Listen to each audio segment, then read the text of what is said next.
బాలు రాజేష్ దగ్గరికి వస్తాడు. రే, ఈ బాలు అంటే ఏమనుకున్నావురా? మాట ఇచ్చాడంటే మాట తప్పడు. తీసుకోరా డబ్బులను బాలు రాజేష్కి డబ్బులు ఇస్తూ ఉంటాడు. రాజేష్ మాత్రం బాలు వైపు అలా చూస్తూ, వద్దురా నాకేమి డబ్బులు వద్దు అని అంటూ ఉంటాడు. ఏరా అసలు ఎందుకు వద్దు అంటున్నావురా అని బాలు అయితే రాజేష్ని అడుగుతూ ఉంటాడు. లేదురా వద్దురా, నాకు ఆల్రెడీ మీనా కాల్ చేసి చెప్పింది, బాలు డబ్బులు ఇచ్చినా తీసుకోవద్దని చెప్పింది అని అంటూ ఉంటాడు. ఆ మాటలు వింటున్న బాలు అయితే ఒక్కసారిగా షాక్ అయిపోతూ ఉంటాడు. ఏంటి మీనా కాల్ చేసిందా అని అనుకుంటూ ఉంటాడు. దాంతో బాలు అయితే కోపంగా ఇంటికి వెళ్ళి మీనాని మేడ మీదకి తీసుకొని వస్తూ ఉంటాడు. ఏంటండి ఈ టైంలో మేడ మీదకి ఎందుకు తీసుకొస్తున్నారని మీనా అయితే అడుగుతూ ఉంటుంది. అసలు ఏమనుకుంటున్నావు నువ్వు? చనువు ఇచ్చాను కదా అని నా పర్సనల్ విషయంలో కూడా నువ్వు ఎందుకు దూరుతున్నావు మీనా అని అయితే బాలు గట్టిగా అడుగుతూ ఉంటాడు. అది కాదండి, నేను చెప్పేది కొంచెం వినండి అనుకొని మీనా అయితే అంటూ ఉంటుంది. అసలు నువ్వు నా ఫ్రెండ్కి కాల్ చేసి చెప్పాల్సినంత అవసరం ఏముంది? నువ్వు వాళ్ళతో ఫోన్లు చేసి మాట్లాడాల్సిన ఏముంది అని అంటూ ఉంటాడు. ఈ మాటలు వింటున్న మీనా మాత్రం చాలా బాధగా లైన్ వైపు చూస్తూ ఉండిపోతుంది.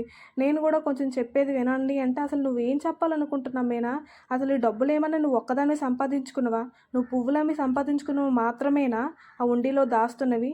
నేను కూడా సంపాదించినవేగా నీకు ఇస్తున్నాను అందులో దాయమని. సో నా డబ్బులు నేను తీసుకుంటే ఏమైందని నువ్వు ఫోన్ చేసి చెప్పాల్సినంత అవసరం ఏముంది అని మీనాతో అయితే బాలు గట్టిగా అంటూ ఉంటాడు.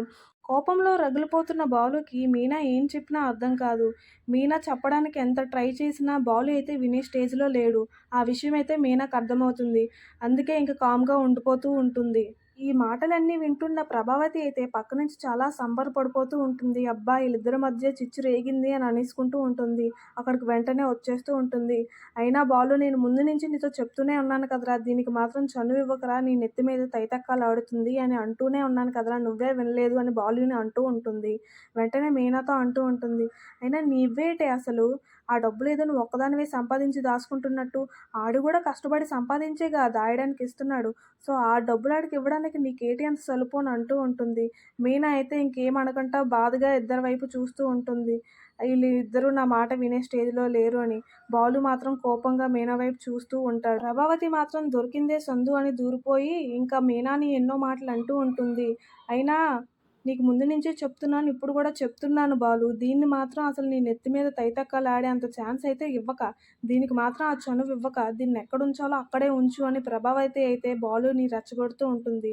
బాలు మాత్రం ఇంకా కోపంగా మీనా వైపు చూస్తూ అక్కడి నుంచి వెళ్ళిపోతాడు. If you like this video please subscribe.